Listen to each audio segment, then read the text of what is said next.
ఆ ఊర్లో సంక్రాంతి వస్తే ఊరు పనిచెయ్యదు అని అందరూ అంటూ ఉంటారు. ఆ మాట ఆ సంవత్సరం నిజమైందని గుబ్బలపల్లి ఊరంతా అనుభవించింది. ఊరి పేరు చిన్నదే, కాని సంక్రాంతి హడావడి మాత్రం చాలా పెద్దది. భోగి ముందు రోజే ఊరు రెండు వర్గాలైంది. ఒక వర్గం పాతవన్నీ కాల్చాలి అంటారు. ఇంకో వర్గం ఇవి పాతవి కావు, రేపు పనికొస్తాయి అంటారు. భోగిమంట దగ్గర కుర్చీ వేసుకుని కూర్చున్నాడు పెద్దిరాజు. అతడు ఊరి సెల్ఫ్ డిక్లేర్ చేసిన భోగి కమిటీ చైర్మన్. అతడి తీర్పులు వెంటనే వచ్చాయి. ఈ రేడియో పాతది, ఈ కుర్చీ పాతది, ఈ సైకిల్ పాతది అని. అప్పుడే లక్ష్మక్క గట్టిగా అరుస్తూ, ఆ సైకిల్ మీద నిన్నే మీ అల్లుడొచ్చాడు అన్నది. అంతే, భోగిమంట ఆగలేదు. వాదనలు మాత్రం పెరిగాయి. మరుసటి ఉదయం కనుమ రోజు. ఈరోజు ఊర్లో ఉన్న ప్రతి ఆవు అందంగా కనిపించాలి అని పసుపు, కుంకుమ, గజ్జెలు, గంటలు కట్టారు. కాని అసలు సమస్య ఏంటంటే చివరికి ఏ ఆవు ఎవరిదో ఎవరికీ గుర్తులేదు. రామయ్య ఆవు సీతమ్మ ఇంటి ముందు, సీతమ్మ ఆవు బుచ్చయ్య పొలంలో. మధ్యాహ్నానికి 3 ఆవులు మిస్సింగ్. సాయంత్రానికి ఆవుల కన్నా వాటి యజమానుల అరుపులే ఎక్కువయ్యాయి. సంక్రాంతి రోజున ఉదయం సూర్యుడికన్నా ముందే పిల్లలు లేచారు. కారణం ఒక్కటే, గాలిపటాలు. ఈ ఊర్లో గాలిపటాలు సాధారణ ఆట కాదు.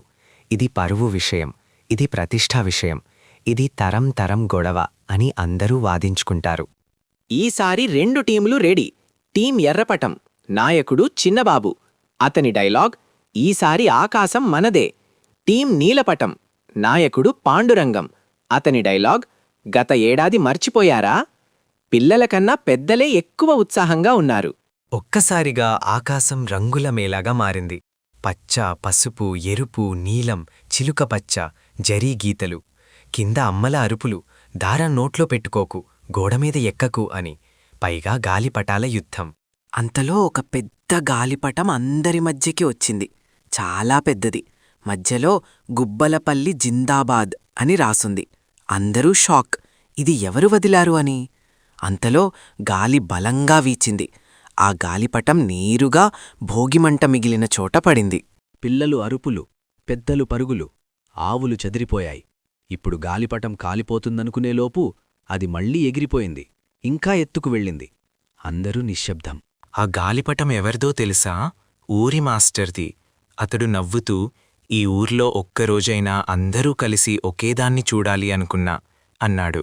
అందరూ నవ్వేశారు. మధ్యాహ్నం భోజన సమయం. నిజమైన సంక్రాంతి స్టార్టయింది. ఊరంతా ఒకే వాసన. అరిసెలు, పొంగలి, గారెలు.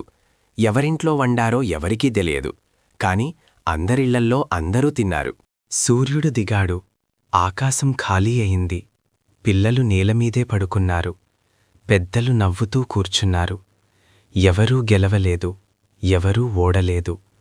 ఆ రోజు గురించి గుబ్బలపల్లిలో ఇప్పటికీ అంటారు, ఆ సంక్రాంతి రోజు ఊరు ఓడిపోయింది, కాని మనుషులు గెలిచారు అని.